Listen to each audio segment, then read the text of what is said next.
Hi friends, welcome to కొత్తగా చందమామ కథలు. ఈరోజు మనం పిట్టపోరు అనే కథ చెప్పుకుందాం. పూర్వం కొన్ని వందలు వేల సంవత్సరాల క్రితం మగధ సామ్రాజ్యంలో కామవరం అనే ఒక పట్టణం ఉండేది. ఆ పట్టణానికి భీమరాజు అనే అతను రాజుగా ఉండేవాడు. పేరుకి భీమరాజు చిన్న పట్టణానికి రాజు అనే మాటే కానీ అతనికి విపరీతమైన రాజ్యాకాంక్ష ఉండేది. తన చుట్టుపక్కల ఉన్న పట్టణాల మీదకి దండెత్తి వాటిని కూడా ఆక్రమించుకోవడం మొదలుపెట్టాడు. అయితే భీమరాజుకు 1000 ఏనుగుల బలం కలవాడని పేరు కూడా ఉంది. దీనికి తగ్గట్టే అతని రాజ్యాకాంక్ష కూడా రోజు రోజుకు పెరిగిపోవడం మొదలైంది. దీంతో సామ్రాజ్యాలను సైతం నేను స్వాధీనం చేసుకోగలను అనే ఒక మత్తులోకి అతను జారిపోయాడు. దీంతో పాటు అతనికి వేట అంటే కూడా చాలా ఇష్టం. అడవుల్లో జంతువులను వేటాడడం అతనికి ఆట విడుపుగా ఉండేది. ఒకసారి అతనికి 100 సింహాలని ప్రాణాలతో పట్టుకొని తీసుకురావాలి అనే ఒక పిచ్చి ఆలోచన వచ్చింది. దీంతో భటులందరినీ వెంట పెట్టుకొని అతను 100 సింహాలని నిజంగానే ప్రాణాలతో తీసుకొద్దామని అడవికి బయలుదేరాడు. తనకున్న కోర మీసాలను తిప్పుకుంటూ అలా అడవిలోకి ప్రవేశించాడు. భీమరాజు అడవిలోకి వచ్చిన కాసేపటికే అతనికి ఒక రామచిలుక కనిపించింది. ఆ రామచిలుక భీమరాజుని చూసి నవ్వుకుంటూ అతని చుట్టూ తిరుగుతూ ఎగరసాగింది.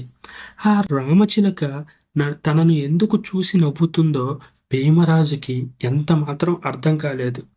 ఓ చిలక, నువ్వెందుకు నన్ను చూసి నవ్వుతున్నావు అని భీమరాజు ఆ చిలుకని ప్రశ్నించడం ప్రారంభించాడు. అయినా ఆ చిలక ఎటువంటి సమాధానం ఇవ్వకుండా నవ్వుతూనే అతని చుట్టూ తిరుగుతుంది. చివరికి భీమరాజు విసిగిపోయి దాన్ని ఇలా బెదిరించాడు. ఇప్పుడు నువ్వు కానీ నన్ను చూసి ఎందుకు నవ్వుతున్నావో చెప్పకపోతే నేను ఒకే ఒక్క బాణంతో నీ అంతం చూస్తాను అని దాన్ని భయపెట్టాడు. అయినా సరే ఆ చిలుక ఎంతమాత్రం భయపడకుండా, ఇప్పుడు నువ్వు ఈ అడవిలోకి ఎందుకు వచ్చావు అని ప్రవేశించింది. నేను 100 సింహాలని ప్రాణాలతో పట్టుకుందామని వచ్చాను అని గర్వంగా జవాబిచ్చాడు భీమరాజు. దానికి ఆ చిలక పక్కున నవ్వి, నువ్వు 100 సింహాలని కాదు కదా, నన్ను కూడా పట్టుకోలేవు అని అతనికి సవాల్ విసిరింది. అయితే ఈ చిలుక చాలా చిన్నది కదా అని చెప్పి భీమరాజు దాని సవాలుని ఏమాత్రం ఖాతరు చేయకుండా ముందుకు వెళ్ళిపోవడం ప్రారంభించాడు. అయితే భీమరాజు ముందుకు వెళ్లే కొద్దీ ఆ చిలుక అతన్ని మరింత హేళన చేయడం ప్రారంభించింది. అబ్బో, నన్ను పట్టుకోవడమే చేతకాదు, ఈ భీమరాజు అంట కొదమ సింహాల్ని పట్టుకున్నాడంట, ఎవడికి కోదలు కోస్తాడు అని భీమరాజుని సతాయిస్తూ అతని చుట్టూ తిరగడం మొదలుపెట్టింది. అయితే ఇది ఇలా సతాయిస్తూ అతని చుట్టూ తిరగడం చూసి అతని భటుల్లో కూడా కొందరికి భీమరాజు మీద నమ్మకం సడలింది. అవును, మన రాజు ఈ ఒక్క చిలకనవరే ముయించలేకపోతున్నాడు, ఆ రాజు 100 సింహాలని నిజంగా ప్రాణాలతో ఎలా పట్టుకోగలడు అని వాళ్ళలో వాళ్ళు కొనుక్కోవడం, నవ్వుకోవడం ప్రారంభించారు. ఇది చూసి భీమరాజుకి ఎక్కడ లేని కోపం వచ్చింది. అతని మొహం అంతా ఎర్రగా మారిపోయింది. కళ్ళు చింతనిప్పుల్లా మండడం ప్రారంభించాయి. ఇక భీమరాజుకి రోషం కూడా విపరీతంగా పెరిగిపోయింది. తన చేతి పిడికిలి బిగించాడు.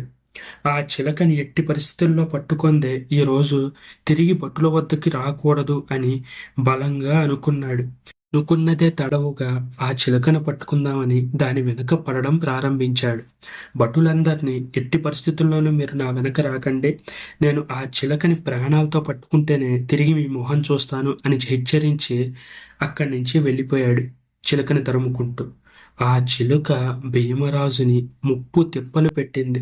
చెట్లు, పుట్టలు, గుట్టలు, అడవి మొత్తం తిరిగింది, కానీ భీమరాజుకు మాత్రం దొరకలేదు.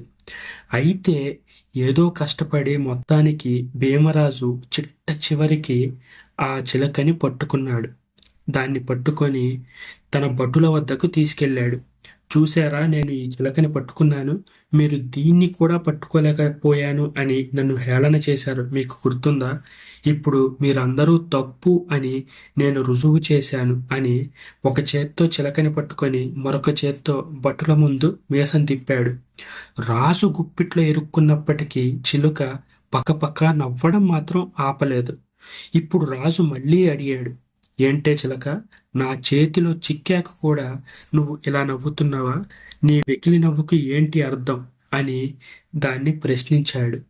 అప్పుడు ఆ చిలక ఇలా జవాబిచ్చింది, ఓయబ్బో, ఈ రాజు బలమేంటో చూశారా మీరు? పిచ్చుక మీద బ్రహ్మాస్త్రం వేస్తున్నాడు. నన్ను పట్టుకోవడానికే ఇంతసేపు పట్టింది. ఈ అడవి మొత్తం తిరిగాడు. ఈ భీమరాజు 100 సింహాలను పట్టుకుంటాడంట. అది ఈ జన్మలో అయ్యే పనేనా? ఈ తెగువతో, ఈ నైపుణ్యంతో భీమరాజు నిజంగా 100 సింహాలని ప్రాణాలతో పట్టుకోవాలంటే ఒక్క జన్మ కాదు, 100 జన్మలెత్తినా సరిపోవు.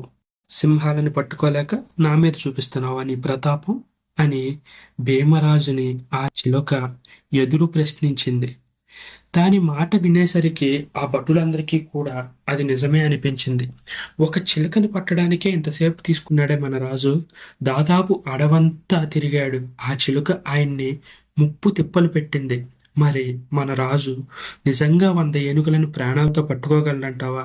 ఆయనకి అంత దమ్ము, సత్తా, ధైర్యం ఉందని మాకైతే అనిపించడం లేదు అని సైనికుల్లో ఒకరి చెవులు ఒకరు కొనుక్కోవడం మొదలుపెట్టారు. ఇదంతా చూసేసరికి భీమరాజుకి విసుగు పుట్టింది. నిజంగానే ఈ చిలక మీద తాను ఎక్కువ దృష్టి పెట్టానేమో అనిపించింది.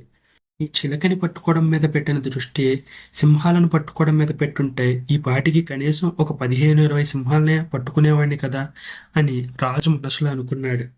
ఇంత జరిగాక తన సైన్యం ముందు ఆ చిలక ప్రాణం తీస్తే ఆ భటులు తనను చులకనగా చూస్తారు అని భీమరాజు తన మనసులో అనుకొని దాన్ని వదిలేయడానికి నిశ్చయించుకున్నాడు.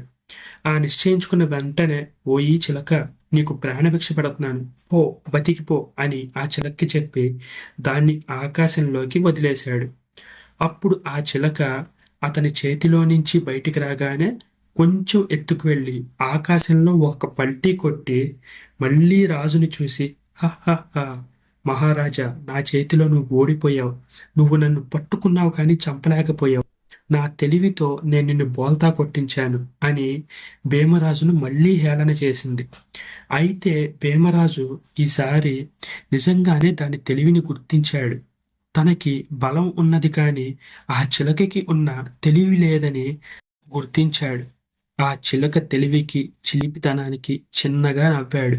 అప్పుడే ఆ చిలకతో ఇలా అన్నాడు, ఓ చిలక, నేను ఒక రాజ్యాన్ని పరిపాలిస్తున్నాను. ఆ రాజ్యాన్ని సుభిక్షంగా పాలించి ప్రజలకు మంచి చేయడంలో నువ్వు నాకు సాయం చేయగలవా అని అడిగాడు. అప్పుడు చిలక దానికి ఆనందంగా అంగీకరించింది. ఆ రోజు నుంచి చిలక కూడా భీమరాజు మంత్రుల్లో ఒకటిగా మారింది. ఈ కథ మీకు నచ్చినట్లయితే దీన్ని మీ ఫ్రెండ్స్ అందరికీ షేర్ చేయండి. అలాగే లైక్ చేయడం మాత్రం మర్చిపోవద్దు. మన ఛానల్ని మాత్రం ఖచ్చితంగా సబ్స్క్రైబ్ చేసుకోండి. Thank you friends.